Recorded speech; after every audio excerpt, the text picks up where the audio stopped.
قیامت کے دن ابراہیم علیہ السلام اپنے بیٹے ازر سے ملیں گے اور ازر کے چہرے پر سیاہی اور غبار چڑھی ہوگی۔ ابراہیم علیہ السلام اس سے کہیں گے، کیا میں نے تجھے کہا نہیں تھا کہ میری نافرمانی نہ کر؟ ان کا باپ کہے گا، آج میں تیری نافرمانی نہیں کروں گا۔ ابراہیم علیہ السلام کہیں گے، اے میرے رب، بے شک تو نے مجھ سے وعدہ کیا تھا کہ تو مجھے لوگوں کے اٹھائے جانے کے دن رسوا نہیں کرے گا، اور اس سے بڑی رسوائی کیا ہوگی کہ میرا باپ اللہ کی رحمت سے دور ہے۔ اللہ تعالیٰ فرمائیں گے، بے شک میں نے جنت کو کافروں کے لیے حرام قرار دیا ہے۔ پھر کہا جائے گا، اے ابراہیم، تیرے پاؤں کے نیچے کیا ہے؟ دیکھے گا تو اچانک گھنے بالوں والا بجو خون میں لت پت پڑا ہوگا، پس اس کی ٹانگوں سے پکڑ کر آگ میں پھینک دیا جائے گا۔ معلوم ہوا ہے کہ روزے قیامت ہر ایک کا اپنا ایمان اور اپنے اعمال ہی نجات دلائیں گے، کوئی کسی کے کام نہیں آ سکے گا، خواہ وہ کسی نبی کا باپ ہی کیوں نہ ہو۔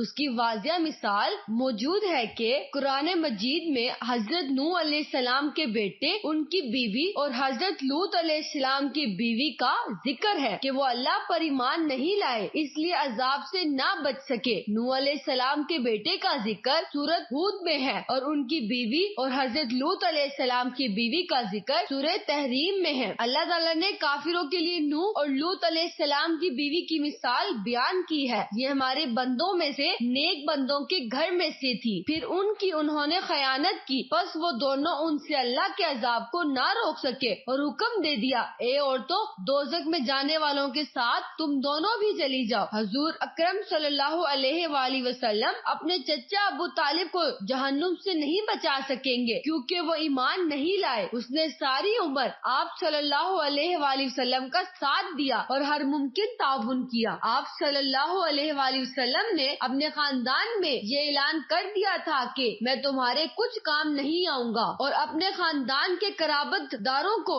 نازل ہوئی تو رسول اللہ صلی اللہ علیہ وآلہ وسلم نے صفا کی پہاڑی پر کھڑے ہو کر آواز دی کہ اے جماعت قریش، یا اسی طرح کا کوئی کلمہ آپ نے فرمایا، اللہ کی اطاعت کے ذریعے اپنی جانوں کو اس کے عذاب سے بچا لو۔ اگر تم شرک یا کفر سے باز نہ آئے تو اللہ کے ہاں میں تمہارے کسی کام نہیں آؤں گا۔ اے نبی عبد المناف، اللہ کے ہاں میں تمہارے لیے بالکل کچھ نہیں کر سکوں گا۔ اے فاطمہ، محمد صلی اللہ علیہ وآلہ وسلم کی بیٹی، میرے مال میں سے جو چاہو مجھ سے لے لو، لیکن اللہ کی بارگاہ میں تمہیں کوئی فائدہ نہیں پہنچا سکوں گا۔ پتہ چلا کہ نبی اکرم صلی اللہ علیہ وآلہ وسلم بھی کسی کے کام نہیں آ سکیں گے اگر وہ کفر و شرک پر ہی مصر رہا۔ لہٰذا ان لوگوں کو دنیا میں سبق حاصل کر لینا چاہیے جو پیروں فقیروں کے پاس جاتے ہیں، کیا روزے قیامت انہیں جہنم سے بچا لے گا؟